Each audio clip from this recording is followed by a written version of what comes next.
Pemirsa, 6 terdakwa korupsi proyek pelebaran bahu Jalan Ratu Seriun, Kota Pagar Alam tahun anggaran 2023 divonis Majelis Hakim pidana penjara masing-masing selama 2 tahun, juru sidang di Pengadilan Negeri Palembang.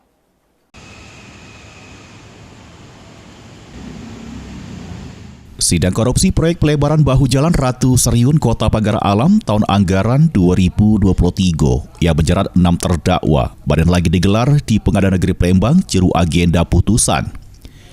Juru amar putusannya Majelis Hakim Ketua Kristanto Sahat Sianipar menyatakan ke-6 terdakwa yakni Darwinata, Herlansa, Densi Iriansa, Aris Wandi, Yudi Agustian, sama Arif Munandar terbukti secara sah sama meyakin kebersalah melakukan tindak pidana korupsi secara bersama-sama. Menghukum para terdakwa dengan pidana penjara masing-masing 2 tahun. Denda dengan nominal berbeda mulai dari 10 juta sampai 50 juta rupiah.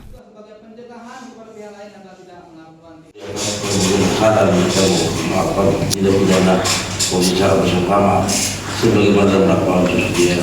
Tempat juga tidak dapat dilakukan oleh karena itu dengan pidana penjara selama 2 tahun dan tidak denda sejumlah Rp30 juta. Heru Wahyudi, PAL TV.